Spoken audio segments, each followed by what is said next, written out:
From the mountainous ancient kingdom of Wallachia, in what is now modern Romania, a man emerged who would excel himself in devising innovative methods of torture and mass murder.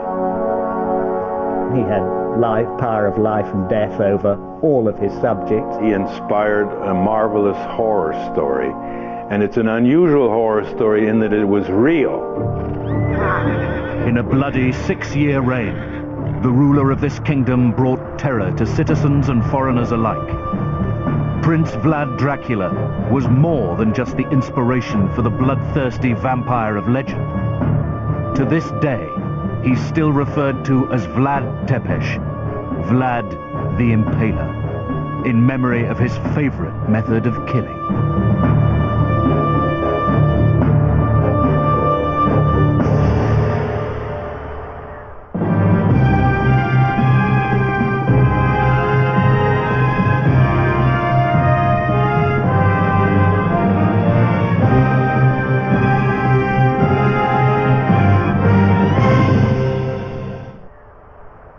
From his birth in 1431, Vlad's home of Wallachia was racked with instability and unrest. Wallachia in the 15th century was a small and backward principality. It faced two great powers, the Ottoman Empire to the south of the Danube, and then the Kingdom of Hungary to the west. So the scene was set for a conflict between the two great powers, and it was in between these powers that the story of Vlad unfolds. As son of the Prince of Wallachia, Vlad was initiated into the Christian Order of the Dragon, a select group of European royalty dedicated to crusading against the infidel Turks and defending an empire in the name of the cross. The Ottoman Turks, they were the most successful fighters for Islam in the 15th century. Nobody could rival them in terms of spreading the religion. As head of the order, his father was known as Dracul, meaning the dragon.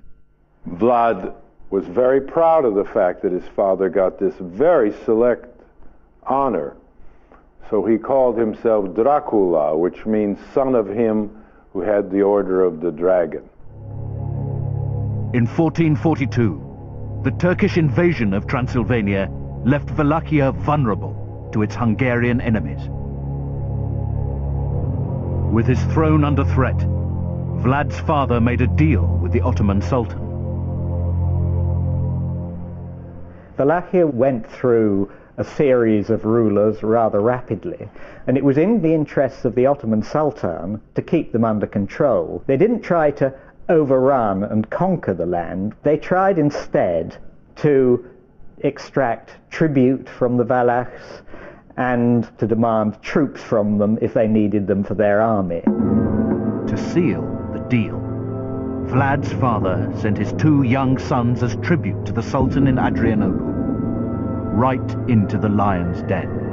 You had to leave an insurance policy. And the best insurance in this case was to leave your 2 sons on the premise that you wouldn't dare go to war and risk the lives of your sons. But as a matter of fact, the father did and knew what he was doing. We have a letter from the father to the citizens of town in Transylvania saying, "How can you doubt my convictions? I've sacrificed my own sons in the Christian cause."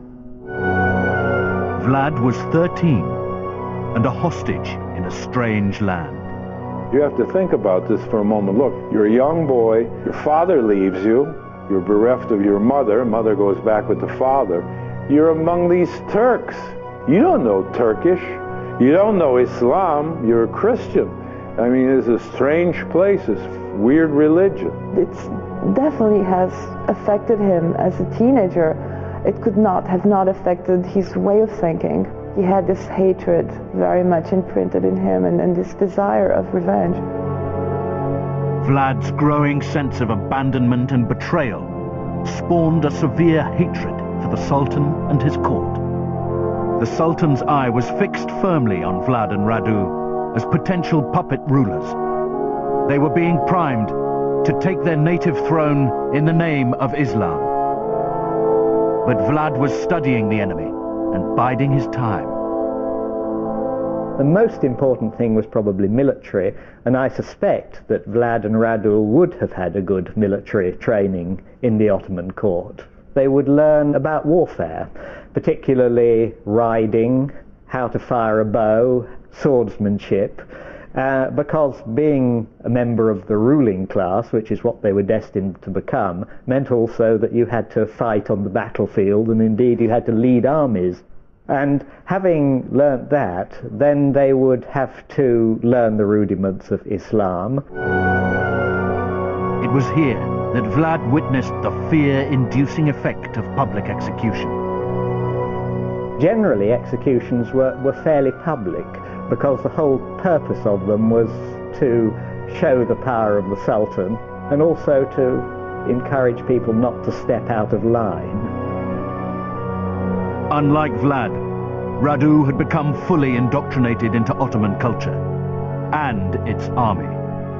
His younger brother has given in to the Sultan and gone over to the Sultan and becomes a minion, a puppet. Vlad's motive primarily is to stop Islam and to maintain the independence as far as he could of his native Wallachia. He wanted to be ruler. His brother really accepted the Turkish way of life. He wasn't interested in war. Radu was not. He was interested in just being a prince and being pampered and leading the easy life. For Vlad, that was unthinkable. He had a fight, he had a motive, he was driven, and this was not something he could accept. So the relationship between him and his brother was terrible. To Vlad, Radu was a traitor, never to be trusted again. In 1448, Vlad's father was murdered by the power-hungry Wallachian nobility in a plot to take the throne. After 6 long years in exile, Vlad's chance to rule had finally come. The Turks raised their army and put Vlad at the helm. He was to be the Sultan's new prince of Wallachia. But within 3 years, Vlad had turned on the Sultan and had thrown him out of what was now his realm. Barely 25 years old, Prince Vlad Dracula began his infamous and bloody reign. He came back to a country that was unstable. He had no idea who was for him, who was against him, who would help him, who would defy him. At first it appears he was a popular ruler because he seemed to be independent, which was something they hadn't seen in a long time. Once in power, Prince Vlad increased security by building thick battlements, watchtowers, and underground tunnels. Vlad Tepes really changed the way Wallachia looked by building a whole set of new fortresses, of using new key points that he reinforced. He knew he was on the brink of war with the Turks, that was clear. He was preparing then his country. To the new prince, Wallachia was now a war state. Once prevention of foreign attack was completed, he turned to ensuring the loyalty of the nobility. He assembles all the boyars, the nobles, to a great feast, and he wined and dined them. Ironically asked them how many rulers they had seen in their lifetime, and some of them mentioned 12, a large number of princes who had been on that throne. And what did this show to him? That they had no respect for the prince. And then afterwards, when they little suspected it, he had the place surrounded.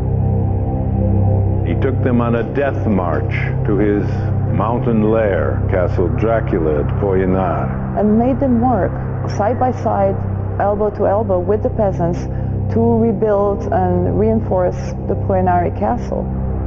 And many of them fell from the rock, it's a 1,000-foot drop on all sides. It's a precarious sort of place. Many died from exhaustion and from lack of proper nourishment, but soon turned from being, let's say, a man who was apparently at first relatively popular to someone who was feared. To ensure absolute loyalty, Prince Vlad employed a terror tactic he witnessed as a boy in Adrianople: impalement. The classic way of impaling is to take the victim, put them spread eagle on the ground, tie the arms to one set of horses and the legs to another. Then you take a stake. What happens is the horses move slowly forwards, then the ropes are cut, and then you're hoisted up on this stake or pole. You die very slowly, not from your innards being pierced, but from exposure to the elements generally. Purpose, a lasting example of what can happen to you if you disobey the rules. It's effective. With his ancestral throne secure, Vlad would restructure the social hierarchy and install a strict moral code that would result in the slaughter of thousands of his own people.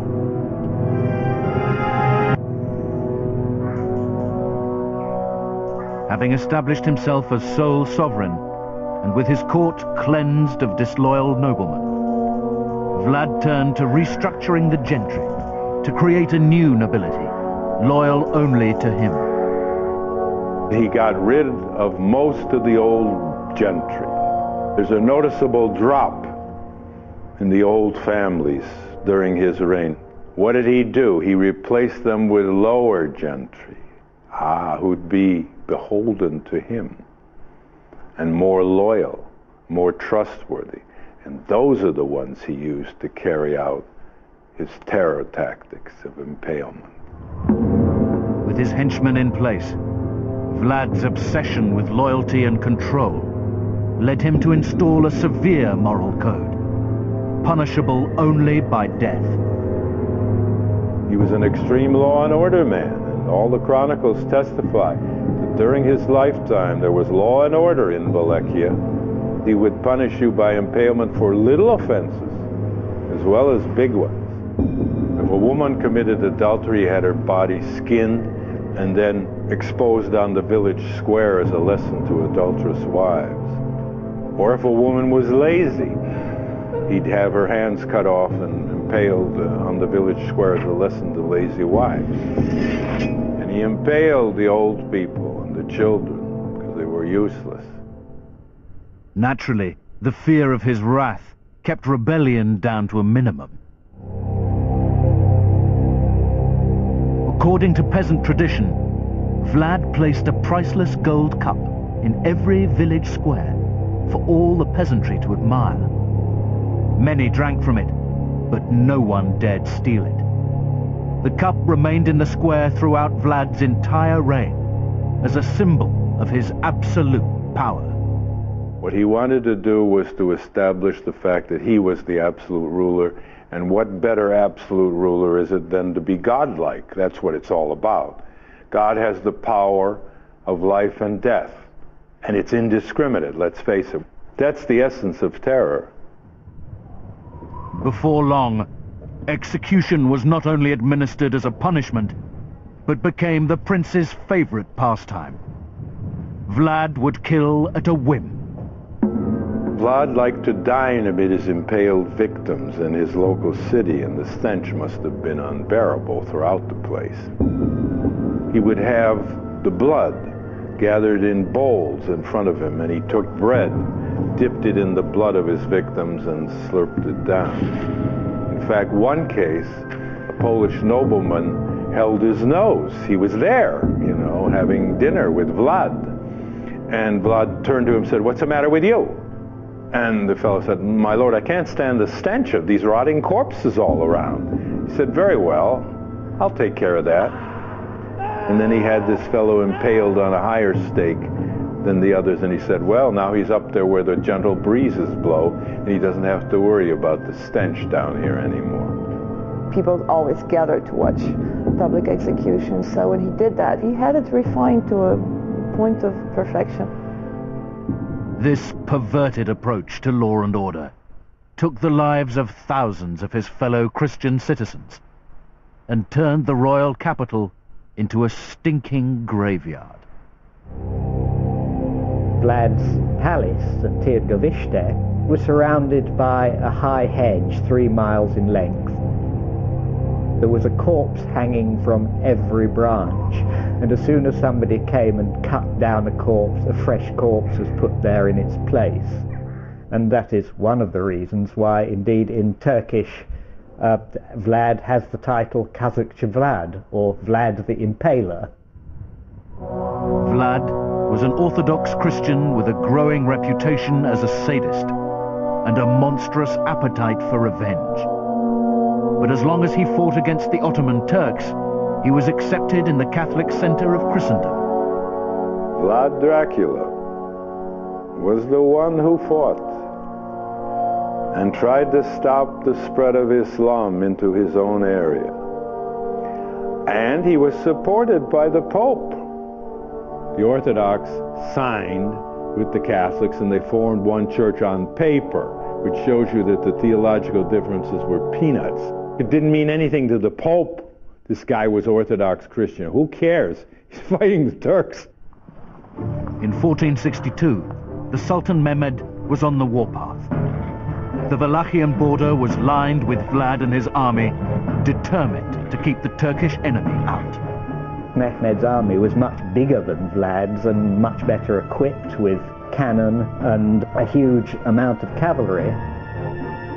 The first obstacle that he encountered was, of course, the river Danube, with Vlad drawn up on the northern bank, just ready to chop his army to pieces as it scrambled up the banks. They advanced slowly and drove Vlad back using their guns. They lost 250 men in this operation. The Sultan sent 2 ambassadors to see Vlad, to negotiate possible settlement. Vlad asked them to remove their caps in his presence, and they said, "Lord, it is our custom never to bare our heads to any person." He said, "Very well, I will confirm you in your custom." So he had his soldiers come out and they took very small nails and they nailed these caps to the heads of these ambassadors. And then Vlad said, "When you come to visit a great ruler such as myself, you better go along with my customs. Go back and tell the Sultan what you have seen." And they did. And the Sultan was enraged and wanted vengeance. With an army 3 times the size of Vlad's, the Sultan advanced and forced Vlad into retreat. Vlad wheeled his forces around, started destroying everything in his path, marched across the Danube and destroyed villages on both sides of the Danube, which means he destroyed his own Romanian villages too. Vlad burned food stores and poisoned wells to slow the invading army. Scorched earth, brilliant policy, very, very cruel, but they say an army travels on its stomach. This is especially true in the 15th century. They lived off the land. Well, if you create scorched earth, there's no food around. Vlad the Impaler raced back to the capital and with sadistic delight watched the invading army approach. A first wave of Turkish came through, crossed the border and came into Romania. He won that battle, took all the corpses and the wounded and the prisoners, and had a whole forest of sticks brought up in this big open field. And when the second wave came with the main army, they just stopped dead on their tracks. And so this forest of bleeding, agonizing bodies on sticks, and it was just a big, huge forest of dead bodies. 20,000, over 23,000 some odd. It was a deliberate attempt to frighten the Sultan. And when the Sultan saw this, he said, "What can you do against a man who does such terrible things?" It was just so barbarious, so atrocious that even for them, they couldn't stand it. They just turned around and fled. His brother Radu was the only man ambitious enough to cross this barricade of death and follow the Impaler Prince all the way to his mountain retreat. Sultan sent a small contingent on ahead to pursue Vlad to Castle Dracula, Pojenar. Led, of course, somewhere from behind probably by his little brother. He had been promised by the Turks that he would be the ruling prince of Romania once they defeated his older brother. He was trapped at this Castle Dracula. I mean, he was no longer capable of mounting any campaign against the Turks, and they besieged the place, and Vlad then escaped with the help of some gypsies, actually, through a tunnel, and had his horses shod backwards, shoes backwards, to confuse pursuit, and escaped over Figurash into Transylvania. Amazing. Vlad the Impaler had repelled the massive Turkish army and escaped, outwitting his brother Radu, only to be captured by his other enemy, the Hungarian king. Vlad's blood-stained throne was filled by his hated brother. When they got rid of Dracula, they put this puppet on the throne, Radu the Handsome, who was, after all, a native Wallachian, okay, but he was also a pawn of the Turks. Almost 12 years after his capture, Vlad was released. With the Hungarian borders under threat from the advancing Turks, Vlad united with the king in the fight against the common enemy. Vlad was finally on his way home. Soon after Radu's death in 1475, Vlad the Impaler reclaimed his place as Prince of Wallachia. Still mourning the bloodbath of his past atrocities, the citizens could only see death and destruction in their future. Within 2 months of his ill-fated reign, Vlad's decapitated body was found in a murky bog, just miles from the capital. According to peasant tradition, in the final battle against his Turkish enemy, Vlad was murdered by the Sultan's hired assassin. His head was cut off, encased in honey to keep it in good shape, and sent to the Sultan as proof that Kaziklo Voyevoda, the impaling prince, was finally dead. Vlad's severed head was presented on a high stake for the crowd to witness that the great impaler had himself been impaled. As the bloodthirsty murderer of some 100,000 people, Vlad the Impaler would be immortalized as the infamous vampire Dracula, whose legend continues to evoke fear in the hearts of all that know of him. We're heading out to the battlefield after the break to learn about the terrifying challenges facing medics during the Battle of the Somme.